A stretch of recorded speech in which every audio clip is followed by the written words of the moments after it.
This is kind of a follow-up video to my last video about sustainability being a pretty deceptive term in the fashion industry. And a point that I make is the friction between consumers wanting an environmentally friendly and ethically made wardrobe that doesn't cost them an arm and a leg. A lot of people want to shop from more ethical companies but can't afford it, and you kind of throw up your hands and say, okay, that's not a path for me, I'm going to continue buying fast fashion. And that doesn't have to be the case. So I wanted to give some practical tips for how you can build an environmentally friendly and ethical wardrobe on a budget. Before we begin, let's set a few ground rules here. The first is the goal of this, and our goal is it's not going to be perfect. Most of us will never have a perfectly, ethically, and environmentally friendly created wardrobe. That's just not likely for a lot of us. So the goal here is progress, not perfection.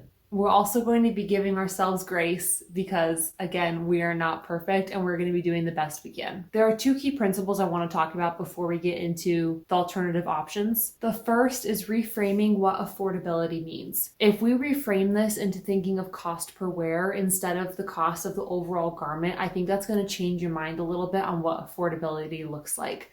So for example, if we buy a $5 t-shirt, we wear it once, our cost per wear of that item is going to be $5. If we were to wear it twice, it'd be $2.50 and so on. If we buy a $50 t-shirt and wear it once, our cost per wear is $50. If we buy a $50 t-shirt and wear it 50 times, our cost per wear is $1.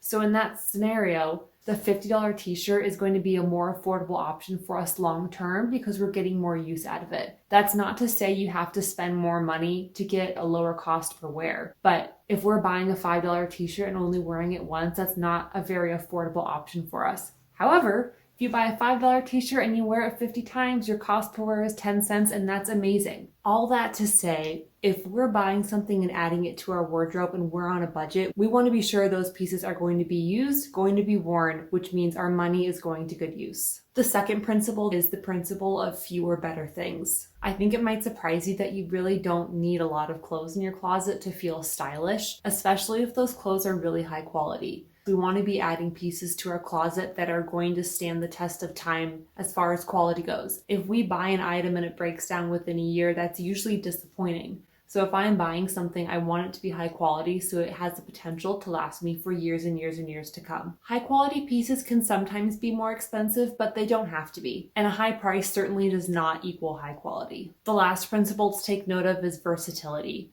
Not all of our items have to be workhorses in our closet. I think it's real fun to have some standout pieces, but the more versatile the pieces, the more you wear it, the lower that cost per wear is, and the fewer clothes you have to have. Okay, let's get into how to build an ethical and environmentally friendly wardrobe on a budget. I'm going to order these options from least expensive to most expensive. The least expensive option is to use what you have. Wah, wah. I know it's kind of boring and it's probably something you've heard before, but I'm hoping I can put a little spin on it and make it more exciting. There's a term called Shop Your Closet. Alyssa Beltempo has some amazing videos on this, but it's about getting creative with the clothes you already have to replicate a look or an outfit that you like. If we're looking at more of what we like about an outfit, like the color, the proportions, the texture, instead of the individual pieces, we can use what's in our closet to create looks that we like that we didn't think of before. Here's an example of this. A couple years ago, I loved the look of a chunky knitted sweater vest over a white button down, but I didn't own the sweater vest. So I shopped my closet, I used what I had, and I had a cardigan that had kind of a similar shape as a sweater vest, but just had long sleeves, and layered that over a button down. I ended up loving the look, didn't feel the need to buy a sweater vest, but by using what I had, I was able to fill a gap in my closet instead of going out and buying something new. If you do need to shop and add something to your wardrobe, my rule of thumb is secondhand first. There is so much opportunity in the secondhand market that I think we ignore. This doesn't just have to be thrift stores though. It can be online markets, it can be your Facebook local buy-sell trade group, a flea market, yard sales, estate sales, swapping items with your friends. Anything that's already been put out into the marketplace and sold and is now being sold again is considered secondhand. Because those resources have already been used, we're extending the life of an item that otherwise may have been thrown away. It's also going to be your most affordable option. You can find so many great things secondhand that were quite expensive new and quite affordable secondhand. By shopping secondhand, we're also reducing demand on new clothing in general. If secondhand shopping seems totally new, very scary, and maybe a little bit icky to you, watch the video I'll link up in the cards. It's a great guide on how to find clothes that you actually like secondhand. The next cheapest option is going to be fast fashion. I think there can be shame around purchasing from a fast fashion company, and sometimes that's the only option available to us. The two guidelines that have to meet for me to purchase fast fashion, and that's if it's an extremely time sensitive need and I'm low on budget. If it's not time sensitive but I'm low on budget, I can usually find what I'm looking for secondhand. And if it is time sensitive and I have plenty of money to spend, I can go look for an ethical company. But there are times in our lives when we do need something. And in those cases, when I am low on time and low on budget, that's when I'll shop fast fashion. I think the way we can view this as being ethical and environmentally friendly in our wardrobes is if we're approaching it with a slow fashion mindset. I think we can consider this ethical if we really try to reduce our consumption through these companies. If you're buying an item or two at a fast fashion company every year, like that's fine. You guys, that's fine. Now, if you're buying 60 items at a fast fashion company per year, I think we should go back up and look at secondhand markets first. If we do need to buy from a fast fashion company, I'm always making sure that I'm shopping very intentionally. So I am buying for the long term. Is this something I know that I need, that I know that I'm going to be wearing for a really long time?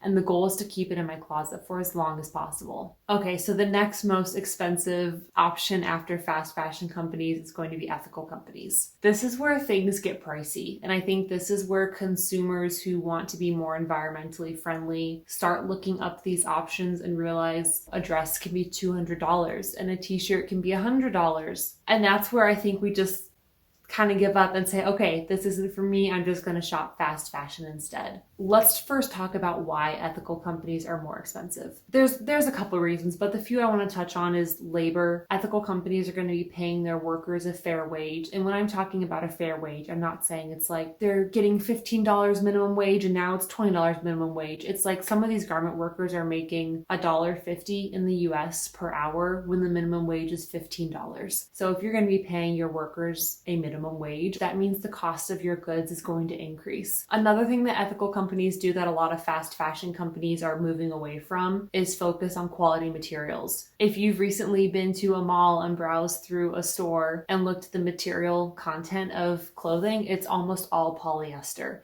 And the reason is because polyester is way cheaper to produce than cotton. Cotton costs about 25% more money to produce than polyester does. Organic cotton too is also going to be more expensive to grow. If we're talking about something like wool or cashmere that's harvested from an animal, ethical treatment of animals is going to cost more. So there's a lot of factors that go into why these clothes cost more. But when we're on a budget, it may not matter why something costs more. We still may not be able to afford it. And that can seem like a big barrier to ethical and environmental fashion for so many people. So here's how I shop from ethical companies without spending a fortune. First things first, double check that it actually is an ethical company, because they'll make all sorts of claims and it can be really hard to tell if they are ethical throughout the entire supply chain. Good On You is an app that I use. I'll link it down in the description box. And you can type in almost any brand. It'll give you their labor rating, their environmental rating, and their animal ratings. So you can have a third party fact checking. Does this company back up what they say they're doing as far as ethics and environmentally friendly practices go? I like to start with small items that are less expensive. Two pieces of clothing that I buy from ethical companies are socks and underwear. I pay more for these than I would at Costco or Walmart, but I'm not paying a ton of money for them. So I feel that this is a place where I can support some of these workers and companies without spending a lot of money. Just like any other brand, ethical companies have sales too.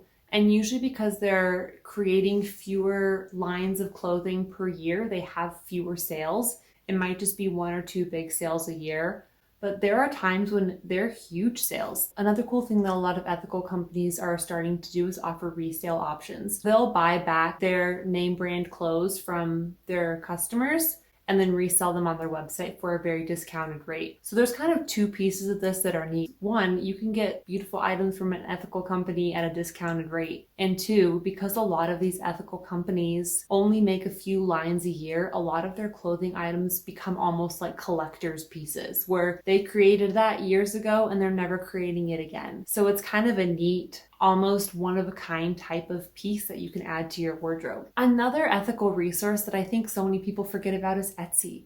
Etsy is filled with individuals, like just one person who's sewing gorgeous dresses in her garage. And that's also a very ethical labor model. Even with all these tips, sometimes buying from an ethical company is still out of our price range. If that's the case, but you want to support them, engage with them on social media. It can be such a huge help to do a like, a share, a comment, a follow. And if that's the way we can support them, that's great. I hope I've given you some practical tips for how to build an ethical and environmentally friendly wardrobe on a budget. Thank you so much for watching. See you next time.